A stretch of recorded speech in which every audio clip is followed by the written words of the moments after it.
Sloth Reloads here with the Nerf news, as well as how this update is performing in general. If you're a fan of the content, like and subscribe. Let's start with what everyone cares about, the crit knife. What a tragedy. They reduced critical chance on the crit knife 30%, meaning now you have a bit less than 1 in 3 chance to crit for 5 seconds. So it's possible, but far from guaranteed. We knew it was going to happen, but it doesn't mean we got to be happy about it. They also dealt with the Songbird, which was necessary, but now the gun will see about as much use as the new Halloween grenade. Next nerf we got was Amon, and this one grinds my gears. You know what really grinds my gears? That's my main. I just started having fun with the melee build after using Ordnance the whole time. Not only did they nerf Groundbreaker by making stored damage strictly crit, action, skill, and Ordnance damage, but they also attacked my boy at his core and smacked C and Red hard by taking its stack duration from 12 seconds down to 4. Why, Gearbox? Why you do us like that? I love them, but Amon players already got the short end of the stick. What's the deal? What's your gripe? Instead of the usual few swings and a bonk, it almost took me 2 minutes to beat Battle Wagon. Now for Vex. Her bleed no longer triggers itself for that infinite chunky bleed damage. Hopefully it's still good as a whole, as bleed in kinetic was a pretty cool new thing to introduce. And I'll miss it if I don't get to see it as often. Sure, it was really strong, but it shouldn't be nerfed into the ground, so hopefully it still works. Luckily, she's the strongest Vault Hunter. Even if it is nerfed into the ground, she has plenty of options. Now for Harlow's Neutron Capture.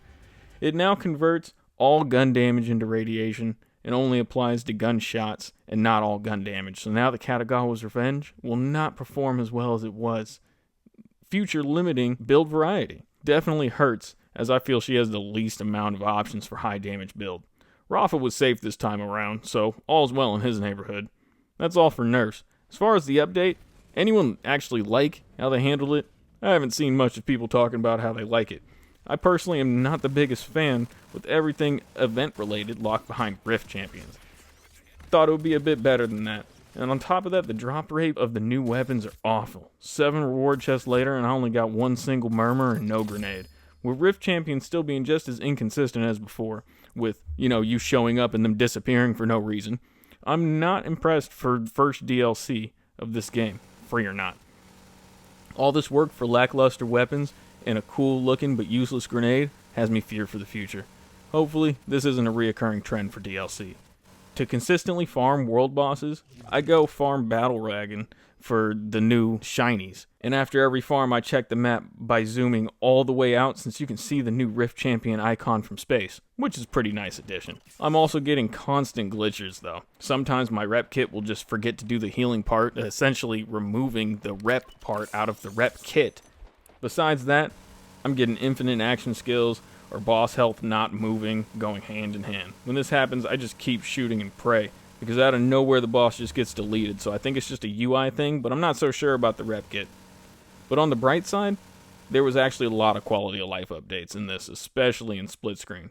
For anyone that hasn't suffered through split screen, going in your menu and actually viewing the things you would like to see without it force scrolling all the way down to the bottom of your backpack was next to impossible. They said they fixed the lost loot as well. If anyone has any feedback on that, let me know, as I haven't had any legendaries lost yet, so I don't know. They also added sorting memory, so it stays on the last sort option you used until you quit the main menu. Then it resets to default. Overall, it was a decent update, but without all the quality of life stuff, it would have just been an L in my eyes, and it still kind of is, because we were waiting on a Halloween update, not a quality update, but I'll take what I can get. On that note, I hope my fellow Vault Hunters have a great time farming, and hopefully your build wasn't affected by the Nerf hammer. Sloth out. I'm not usually one for pickup lines.